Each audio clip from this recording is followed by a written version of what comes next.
Welcome back, warrior. We're reading the Book of Another Testament of Jesus Christ, Mosiah chapter 19. Okay, this is what we're highlighting today. And this is our Shielded Stillness card. Happy Thanksgiving, by the way. Okay, this says, what does it mean? Let's see, it's still kind of blurry. What does it mean for me to build on the rock? Ooh, see Helaman 512. Okay. That's actually really good because I was talking about this today. Why am I a little bit off? I think it's because I didn't get to read my scriptures this morning because I did not set an alarm to wake up today like a regular adult, like a normal adult.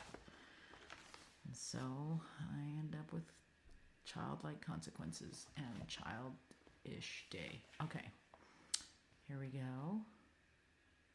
I feel like it's a little bit blurry. Are you feeling that? Okay, here we go. I think that's better. There we go. Okay, chapter 19.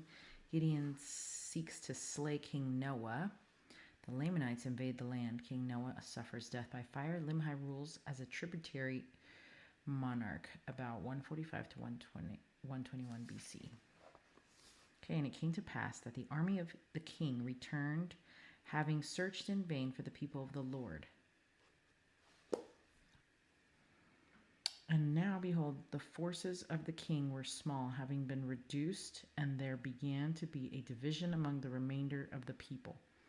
And the lesser part began to breathe out threatenings against the king, and there began to be a great contention among them. And now there was a man among them whose name was Gideon, and he being a strong man and an enemy to the king, therefore he drew his sword and swore in his wrath that he would slay the king. Let's see, wrath is probably a bad thing, so we're going to highlight that to have wrath, but, you know, Gideon being strong and, okay. And it came to pass that he fought with the king, and when the king saw that he was about to overpower him, he fled and ran and got upon the tower which was near the temple. And Gideon pursued after him and was about to get upon the tower to slay the king. And the king cast his eyes round about towards the land of Shemlon, and behold, the army of the Lamanites were within the borders of the land. And now the king cried out in the anguish of his soul, saying, Gideon, spare me, for the Lamanites are upon us, and they will destroy us. Yea, they will destroy my people. And now the king was not so much concerned about his people as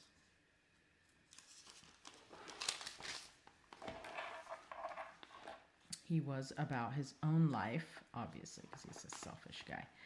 Nevertheless, Gideon did spare his life, and the king commanded the people that they should flee before the Lamanites, and he himself did go before them, and they did flee into the wilderness with their women and their children. Oh boy. And it came to pass that the Lamanites did pursue them, and did overtake them, and began to slay them. Now it came to pass that the king commanded them that all the men should leave their wives and their children and flee before the Lamanites. Don't be a coward, okay? Do not leave your family behind. No, there were many that would not leave them. Hello, heroes, thank you. But had rather, and those are healthy men, but had rather stay and perish with them. And the rest left their wives and their children and fled. I'm going to write there, cowards.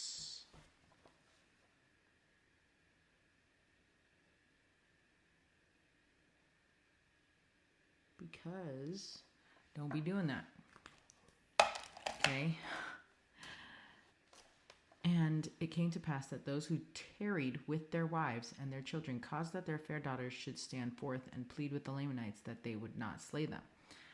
Okay, so wait, hold on. Yes. Left their wives and their children and fled. That is a yellow for sure. Tactic of the adversary. Okay.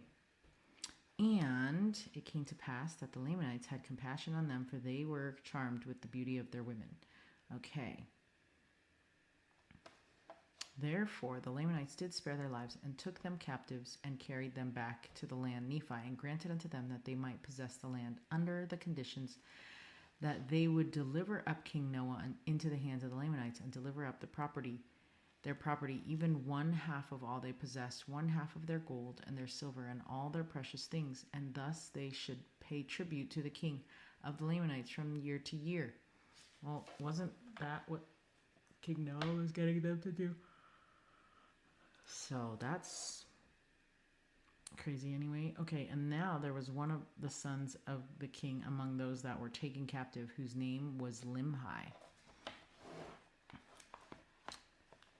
And now Limhi was desirous that his father should not be destroyed. Nevertheless, Limhi was not ignorant of the iniquities of his father, he himself being a just man.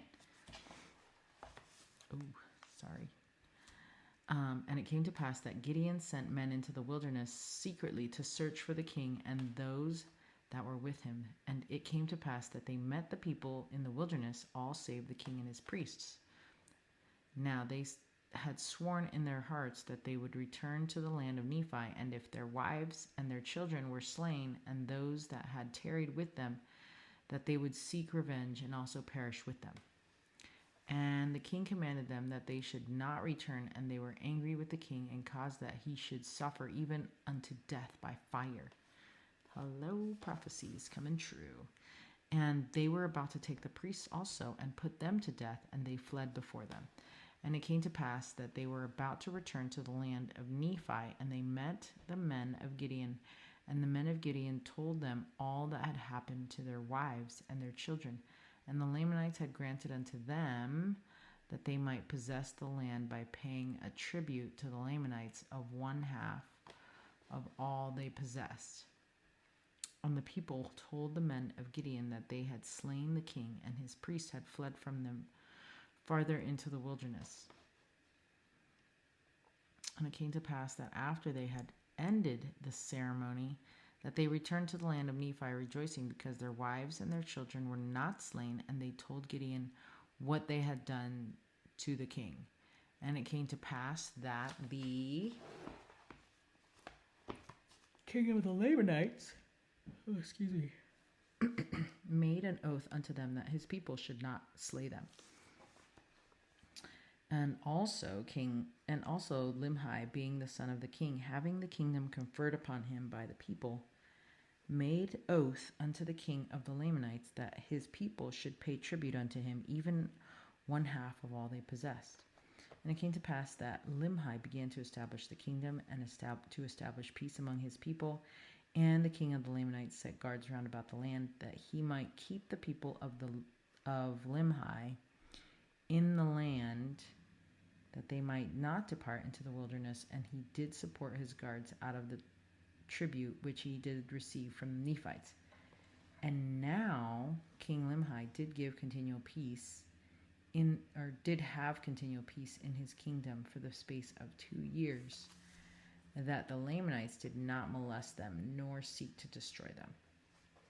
Okay.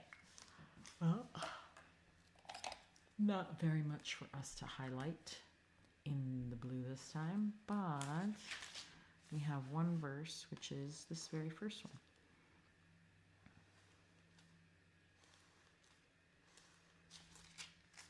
Right? Did I hear anything else? No,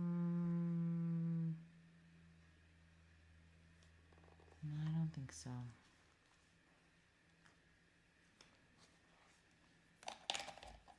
Okay.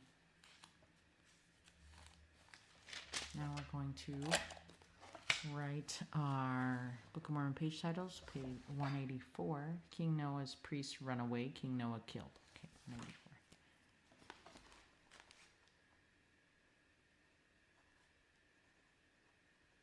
King Noah. King Noah's priests. Okay, and then, King Noah's priests run away. Alright, and now King Noah killed.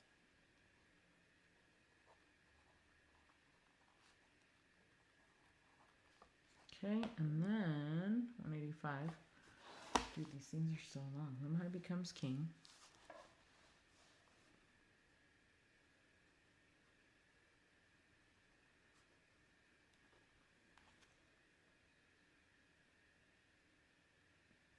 And peace. Then King Noah's priests carry off Lamanite daughters. Ooh, this one makes me so mad. So this is the next chapter. Okay.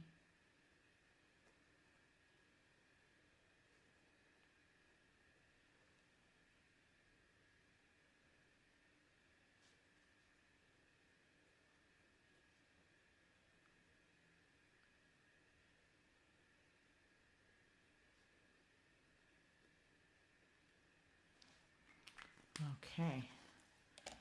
All right. Well, that is like our first page that didn't have any blue, huh? All the rest of our pages have blue. All right. Until Mosiah chapter 20. Stay strong, warrior. Now, doesn't that feel nice that we were able to read? It really was not very long. 11 minutes.